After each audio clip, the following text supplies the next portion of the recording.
شیری سخنی را سخنی را سخنی را سخنی را بلبل زتو آموختا شیری سخنی را سخنی را سخنی را. Once again welcome back. ایک بار پھر سے آپ تمام لوگوں کو خوش آمدید کہتے ہیں. حاجی زبیر صاحب ہیں ہمارے ساتھ، ان سے بات کرتے ہیں. السلام علیکم.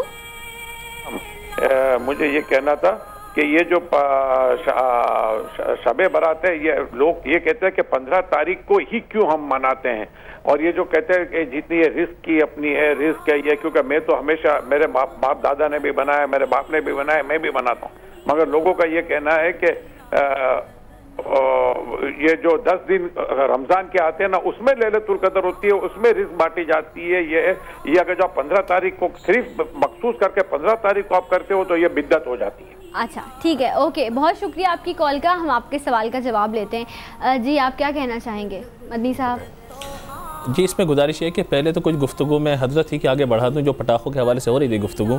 دیکھیے کہ اس وقت ایک معاملہ یہ ہے کہ جیسا کہ ابھی آپ نے ذکر کیا تھا بریک میں کہ یہ چیز ہمارے اندر تعلق کیسے قائم ہو گیا، یہ شب برات اس سے جو ہے وہ پٹاخوں کا تعلق کیسے قائم ہو گیا شب معراج پہ یا اور چاند رات پہ کیوں نہیں، اس طرح کا کیوں سلسلہ؟ دیکھیں اس میں یہ ہے کہ جب ہم تاریخ اس کی پڑھتے ہیں تو ہمیں جو معلومات ہے وہ یہی ہے کہ جب یہ ملک پاکستان ہندوستان میں تقسیم نہیں ہوا تھا سلسلہ، اس وقت کے مسلمان اپنی مسجدوں میں عبادت گاہوں میں اس رات جب اللہ کی عبادت کرتے تھے تو وہاں پہ نان مسلمز آ کر خاص طور پر ان پٹاخوں کو پھوڑا کرتے تھے ان کی عبادات میں خلل ڈالنے کے لیے.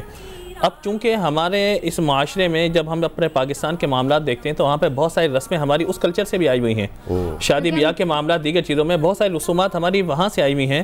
تو وہیں سے یہ رسم بھی ہمارے مسلمانوں میں آگے کہ جو کام ہندو لوگ کیا کرتے تھے مسلمانوں کے عبادت میں خلل ڈالنے کے لیے، افسوس کی بات یہ ہے کہ آج کے مسلمان اس کام کو خود سر انجام دے رہے ہیں.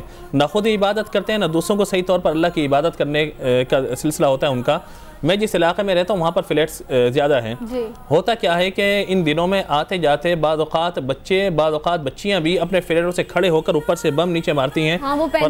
جی آنے جانے والوں کو شدید ترین تکلیف. اور اگر کوئی خواتین وہاں سے گزر رہی ہوں تو ان کو تنگ کرنے کے لیے، بچے گزر رہے ہوں تو ان کو پریشان کرنے کے لیے. ہارٹ پیشنٹ ہے کوئی، آپ یہ دیکھیے کہ ہم یہ دیکھتے ہیں دوسرے دن جب 15 بلکہ اب تو بریکنگ نیوز کا دور ہے، آپ دیکھیے بریکنگ نیوز چل جاتی ہے فلاں علاقے میں بم پھٹ گئے تو جس سے اتنے بچے زخمی ہو گئے، فلاں کے ہاتھ پہ لگ گیا، فلاں کی آنکھ ضائع ہو گئی.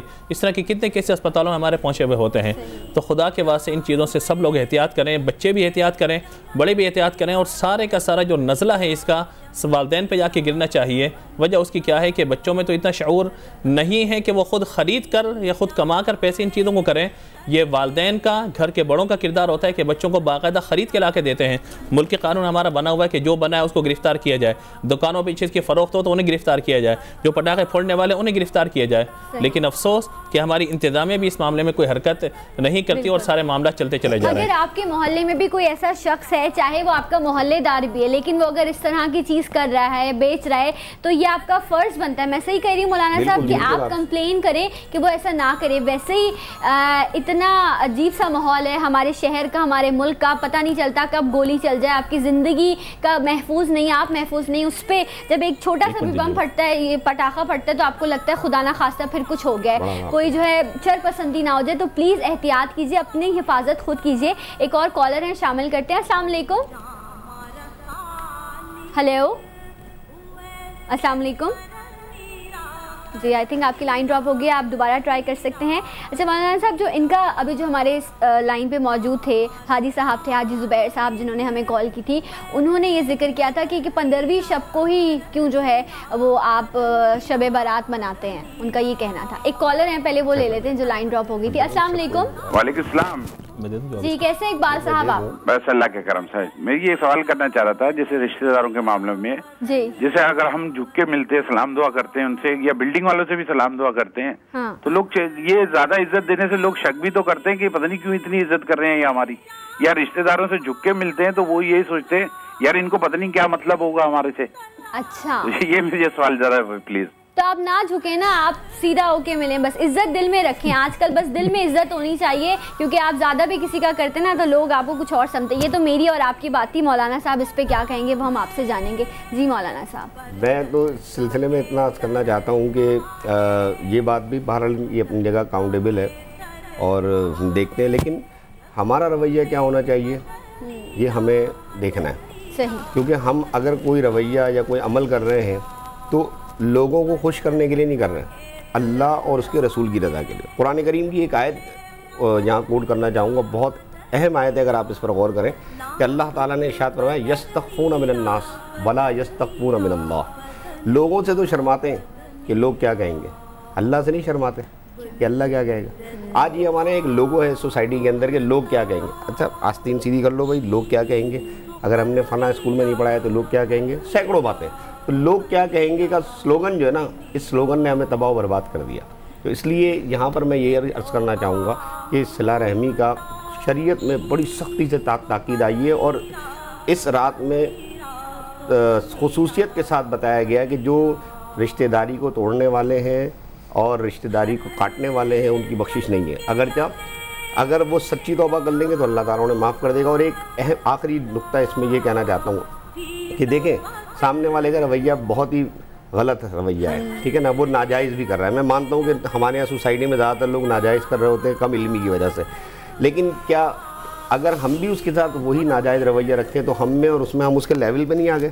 ہم اپنے ہی جگہ پہ قائم رہیں, جیسا آپ نے کہا اب سیدھے کھڑے رہو, بس اپنا ایک مطلب ہونا چاہیے سامنے والے کا اس طرح کا, تاکہ ہمارے درمیان رشتہ داری بڑھتی رہے اور اللہ اس کا رسول ہم سے راضی رہے. صحیح. مولانا صاحب جو ابھی سوال تھا جو حاجی صاحب تھے ان کا کہنا یہ تھا کہ رزق جو بانٹا جاتا ہے وہ رمضان کے عشرے میں بانٹا جاتا ہے, اور جو کہا جاتا ہے کہ اس رات وہ, تو انہوں نے کہا تھا بدعت کا لفظ استعمال کیا تھا, تو آپ اس پہ کیا کہنا چاہیں گے؟ اصل میں دیکھیے لفظ بدعت پر تو میں گفتگو خاص نہیں کرنا چاہ رہا, کیونکہ بہت ساری چیزیں جو بدعت میں شمار ہوتی ہیں, مساجد کے اندر محراب بنا دینا, مساجد پہ مینار لگا دینا, اسی طریقے سے عالم بنانے کا جو اس دور میں سلسلہ جاری ہے, بہت ساری چیزیں جو بدعات میں شمار ہوتی ہیں وہ حسنہ کیا ہے, سیئہ کیا ہے. میں اس سے قطع نظر اسلامی پہلو اور لوگوں کو کنفیوژن سے نکالنے کے لیے آسان سے الفاظ میں یہ بات عرض کر دوں کہ دیکھیے اس رات عبادت کرنے والے اللہ کی عبادت کریں, آقا علیہ الصلوۃ والسلام کے فرامین پہ یقین رکھیں, قرآن پاک کے جو احکامات ہیں ان پہ یقین رکھیں, اور اللہ تبارک و تعالی سے بخشش و مغفرت طلب کریں.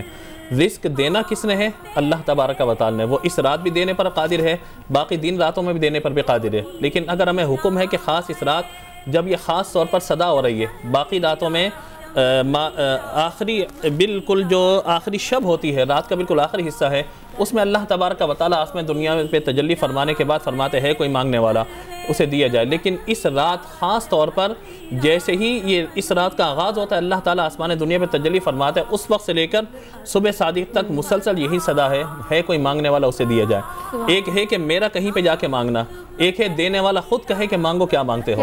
تو ان چیزوں میں بڑا فرق ہے کہ جب صدا آ رہی ہے مانگو, اور آج مانگنے کے لیے جمع ہوئے ہیں, تو پھر صحت بھی مانگی جائے, عافیت بھی مانگی جائے, ملک کی سلامتی کے لیے بھی دعا مانگی جائے, ایمان کی سلامتی کے لیے بھی دعا مانگی جائے. اور خاص طور پر جو انسان اس کشمکش میں مبتلا ہے کہ کل کا میرا کیا بنے گا, تو اپنے رزق کے لیے بھی بندہ اللہ کی بارگاہ میں دعا کرے, تو کوئی بدعت کا اس میں تصور نہیں ہے.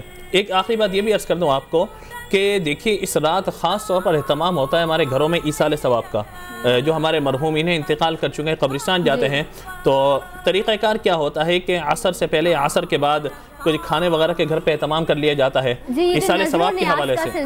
جی میں اسی پہ عرض کر رہا ہوں کہ نظر و نیاز کا سلسلہ ایصال ثواب کے حوالے سے. اب ہمارے یہاں بعض اوقات یہ کہ کوئی میٹھا پکا لیا جاتا ہے, بعض اوقات گھروں میں حلوہ پکا لیا جاتا ہے, بعض اوقات کوئی مرغن اشیاء خورد و نوش کا اہتمام ہوتا ہے. جو جس شکل میں بھی ہو, قرآن پاک کی آیات پڑھی جاتی ہیں, سورت پڑھی جاتی ہے, دعا وغیرہ کی جاتی ہے, مردوں کو مرحومین کو ایصال ثواب کیا جاتا ہے.